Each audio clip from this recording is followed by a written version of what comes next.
Okay, यहाँ पे the next preparation of carboxylic acid is from Grignard reaction.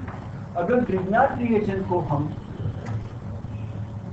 Carbon dioxide के साथ react करेंगे, एक्चुअली ग्रिग्नार्ड रिएक्शन के अंदर कार्बन डाइऑक्साइड गैस को बबलिंग करेंगे in the presence of ether. Ether की प्रेजेंस में, या तो भी एक तरीका है ग्रिग्नार्ड रिएक्शन वाला जो भी है, ग्रिग्नार्ड रिएक्शन मतलब हमेशा आपके पास अल्काइल मैग्नीशियम हैलाइड रहेगा। What do we have is alkyl magnesium halide. तो ग्रिग्नार्ड रिएक्शन उसके अंदर से बबल करके CO2, तब ये रिएक्शन होगा ईथर की प्रेजेंस में। या तो दूसरा तरीका ये है कि आप ग्रिग्नार्ड रिएक्शन को crust dry ice which is solid CO2 suspended ether, ether के अंदर सस्पेंशन के फॉर्म में ड्राई आइस, उसके अंदर आप ग्रिग्नार्ड रिएक्शन करो। तो मैं एक ही तरीके एक ही मेथड, बट होगा क्या? अब जरा ध्यान से देखिए, मैं जब आपको ग्रिग्नार्ड रिएक्शन का रिएक्शन सिखा रहा था, I always taught you, okay, एक डबल बॉन्ड टूटेगा कार्बन और ऑक्सीजन के, कार्बोनिल ग्रुप का। 2 मिनट के लिए इसको भूल जाओगे, यहाँ पे कुछ नहीं। ये कार्बोनिल ग्रुप के साथ जब मैंने ग्रिग्नार्ड रिएक्शन का रिएक्शन से क्या बताया था हमेशा, ये डबल बॉन्ड टूटेगा, R goes to carbon and MgX goes to oxygen. इसको वैसे का वैसा लगा देंगे। तो आप देखिए ये पार्ट जो है वो ये रहा, can you see that? And R has gone to carbon, RC, and oxygen के साथ क्या जुड़ा? OMgX। And further I told you, उसके बाद जब इसका हाइड्रोलिसिस करते तो OMgX से यहाँ पे H ऐड हो जाता है और MgOHX बाहर निकलता है जब हाइड्रोलिसिस करते हैं। We have learn this method earlier. तो अब इसका क्या बना? RCOOH, कार्बोक्सिलिक एसिड मिला।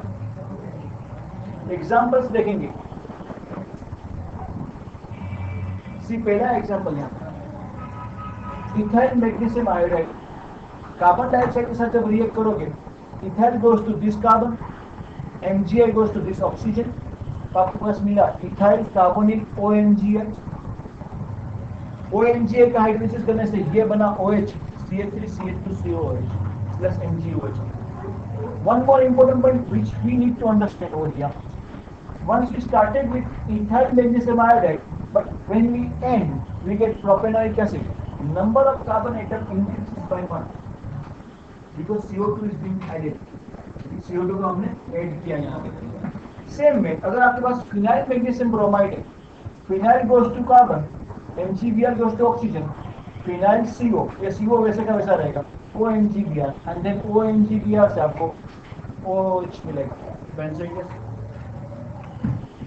So over here we have seen कि हमारे पास अगर कोई इथाइल मैग्नीशियम आयोडाइड है, इथाइल मैग्नीशियम आयोडाइड एक्चुअली क्या है?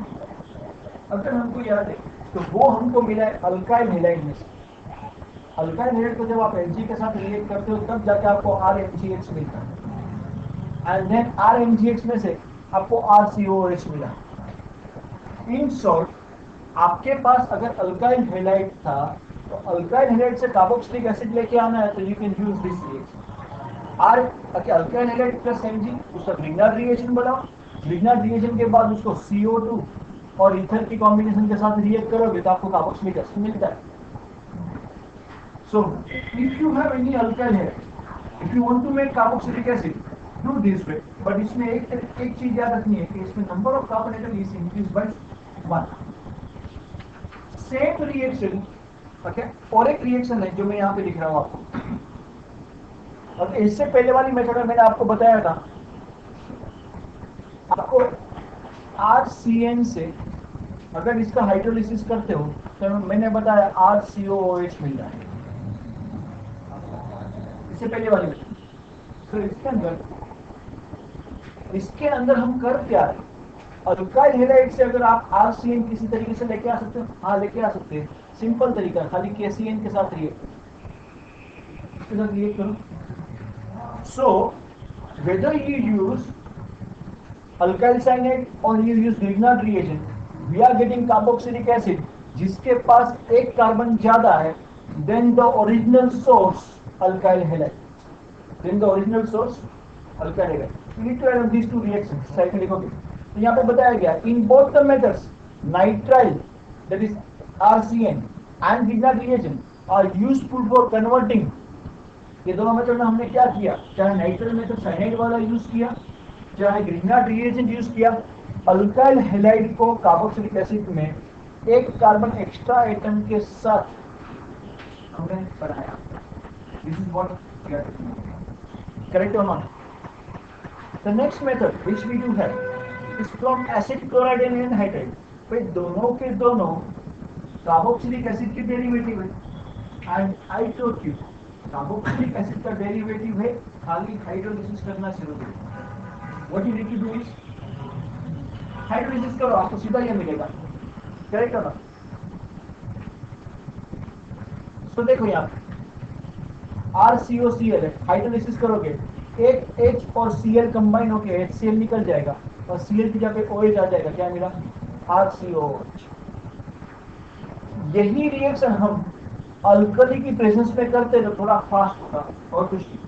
अल्कली मतलब MnOH या KOH को प्रेजेंस में करोगे तो reaction is fast and product is fast.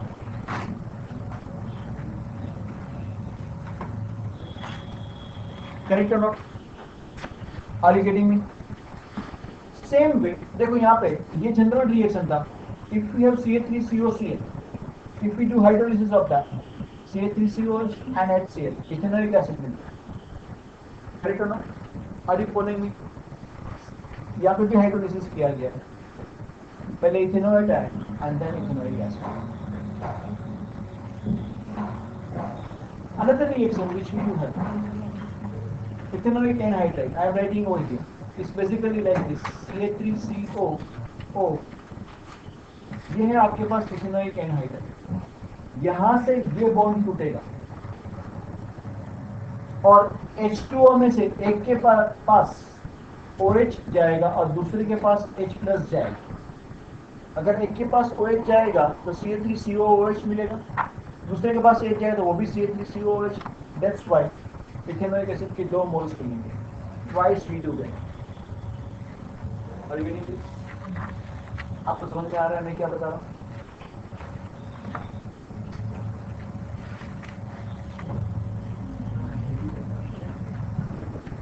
Another, अगर if we have benzoic anhydride is like this: C6H5 COO C6H5.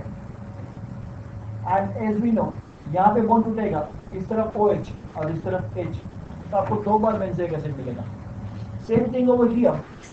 Suppose यहाँ पे बॉन्ड टूटता है तो इसके साथ OH और इसके साथ H, इस बार अलग है. Benzoic ethanoic anhydride. ऊपर वाले दोनों एनहाइड्राइड में क्या था? पहले इथेनोइक एनहाइड्राइड था, दोनों ग्रुप आजू बाजू अलग सेम थे. Then we had benzoic anhydride.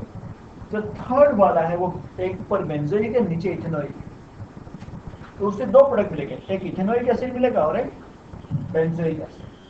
आपको समझ में आ रहा है मैं क्या बता रहा हूँ? Are you getting this? Yes और no? From ester, from ester से रिएक्शन. मैं आपको वापस बताया कि भाई जब भी डेरिवेटिव्स ऑफ कार्बोक्सिलिक एसिड है हाइड्रोलिसिस भी करने का. एस्टर है, हाइड्रोलिसिस करोगे तो आपको एक अल्कोहल मिलेगा, दूसरा कार्बोक्सिलिक एसिड मिलेगा. देखो यहाँ से ये बॉन्ड टूटेगा, इसके साथ OH लगेगा. किसमें जरा ध्यान से देखना, जहाँ पे CH3CO टूटा उसके साथ OH और इसके साथ H. सेम में इसके साथ OH, इसके साथ H. तो यहाँ से इथेनॉल और इथेनोइक एसिड, यहाँ से ओके ये NaOH की प्रेजेंस में किया गया. वही reaction acid if you do it in the presence of alkali थोड़ा फास्ट रिएक्शन देता है और कुछ नहीं है. आपको कार्बोक्सिलिक एसिड मिलता है प्लस इथेनॉल.